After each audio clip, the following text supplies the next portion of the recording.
Will you say and spell your name for me? Elmer. Let's spell it. Uh-huh. E-L-M-E-R. E-L-I-N-S-O-N. Tell me a little bit about your time in the service. Well, I went in 42, and I went to Fort Hood, lived there, went on troop train all the way through. I had three of us from my home down here. We went together. And I was in one car, and they were in the back car behind me. And we got to San Antonio. Well, they cut the train, cut loose. And they got off. That train was cut loose now. And the car I was on, it went on into California. And I tell you that I didn't never see those two guys no more till after I got out of the service. I thought, well, when I was still in the service, we had I came on and I saw one of the guys, and one of the other guys, I never did see him. He passed on. But anyway, then I was in the 303rd Aviation Squadron. That was in 42. We in San Bernardino, California. That's where we were stationed. And it was incompleted. I mean, the barracks weren't completed, and we had to wait until they got that done. You know, we had to go up in the edge of the mountain, a place called Redland, and we stayed there, I guess, for about nearly a month until they got ready to get the barracks fixed where we could move in. And our barracks was 1 mile from the town in San Bernardino. There I was in the 303rd Aviation Squadron. I was there in that particular time for something like a year or a year and a half. And then I got moved. Well, first, what happened? I was in a singing group called the Glee Club of San Bernardino, California, and we sang at the little country church in Hollywood, and we made a record on Sunset Boulevard in Hollywood, and the record was one of those large 22-inch deals. And I tell you who was on it. There was Louis Armstrong, Ella Fitzgerald, Etta James, and Sister Rosetta Thorpe, and the 03rd Aviation Glee Club. And we sang there, and then we moved up there and went to what's called the country church in Hollywood. We sang there. Then we went down to Fort Huachuca, Arizona, and sang with a group down there. We got in a bus, went from San Bernardino down, and on our way back, the generator went out. We were stuck out there in the desert. Finally, a little C-47 came out, and he saw us there, so he circled around and stopped, and we told him the problem, and he got on his horn, and he called me, and he went to San Bernardino. And an hour later, he had this thing out there, and we came on in. Then after that, I was in the Army there for a long time after that happened. And then we went on to the next, I guess it's long, just how long it was, but in the 44, I had my tonsillitis. I had one of them cut out, and the doctor cut it out, and it was infected. It was just green as a gourd inside. And they wrapped my throat, my head, and they froze my throat. My whole I was froze for 2 days. So see, at that time, we didn't have no blood transfer and all that sort of thing, you know. And before that, though, there's one one of my comrades was with me. He's in the next bed with me, and they cut a back tooth out of him, and he was bleeding to death. And they were taking blood out of me, pouring it into him, when he passed. He died.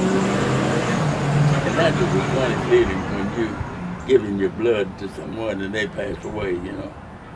And that was quite an experience, you know. But then so much after that, well, after I had my tonsils taken out, well, the group I was with, they moved over to a quartermaster outfit, and they were sent overseas, and I was still in the hospital, and I'd have been with them had I not been in the hospital.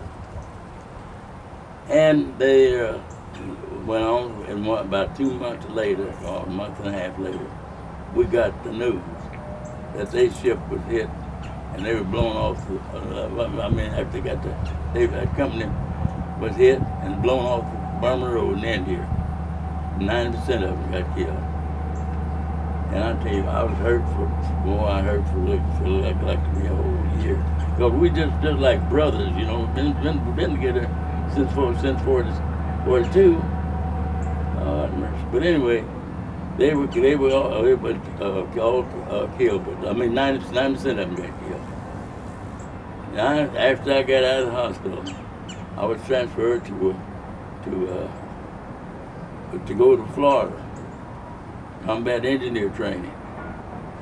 1865 combat engineer. We got on the troop train in San Bernardino, California. We went on down and we stopped in New Orleans. That's where we ate. We ate there in New Orleans. And that was my first fish to eat. It was the red snapper. And they cooked them with head on it. You know, it's fish about as long. And I told the lady, I said, you know, that's the first time I ate a fish and them looking at me, you know. But anyway, we left there and we went on down when we got to Florida. First, no, we went through all the states, you know, between there and Florida. We got to Florida. We went down to a place called Avon Port. It's down in the jungle. That's where we took combat training for 6 weeks. And one of the guys, we had some tricks that we used, and one guy got his arm broke, and it broke that up. We didn't do that anymore. And we came on back up, got in the troop train. Came on back up the East Coast, all the way up to Indiana and Ohio, and we crossed Illinois, all the way back to Sacramento. And we unloaded in Sacramento. We got on this ship then and went down to San Francisco. And we got on another ship, a little old ship called USS Goodhue. It was one stack, and it had been hit twice. And we were 500 miles behind the convoy. The convoy had gone, left us. And we were two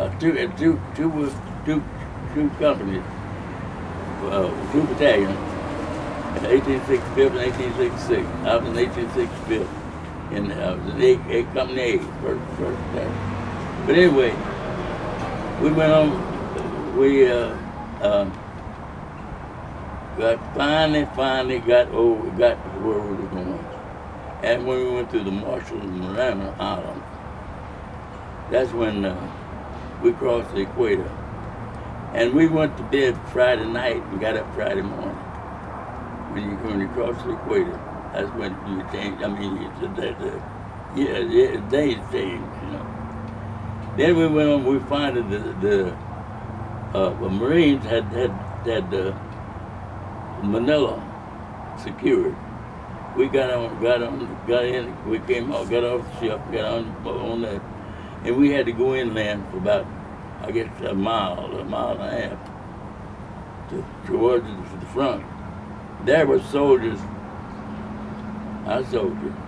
They didn't have no tent, or no nothing. and they were just laying out on the ground, just like a bunch of wild animals. Broke legs, the legs, the arms off, and all that kind of stuff. We had to build a shelter for them. We built a tent, floored it with scrap, floored it, and that was our hospital. And then we had to move on down closer to the front line, because we had to keep things going up to the front. And I was in Company A, and I was in one of the first groups to go to battle, go into battle. And we'd go in like at 8 o'clock in the morning, and then we'd stay till 6, and then we'd come back and let another group go, you know. And that lasted plumb on through. In 45, that's when they dropped the bomb, first bomb on Japan. The first one was the 6th day of August. I remember just as well as yesterday. The 6th day of August, they dropped a little boy. And the 3 days later, they dropped Big Boy on Hiroshima, and that's when the Japanese were surrendered. And we had to build a compound to keep them in. You know, they were done really coming down, all coming out of the hill. We'd have been firing each other, you know. And in the meantime over there, I was so fortunate not to get completely hit, but I had to change helmet, I know, 5 or 6 times, but it hit my helmet, you know. And that's too close for comfort, you know. When you get a bullet hit your helmet. But nevertheless, we got through that, and then keeping those in that compound till they come pick them up, you know. And this was about a month longer than that before they could get them all out. So we had nearly 200 in our compound. And the other one right down the road about a half a mile, they had that many in theirs.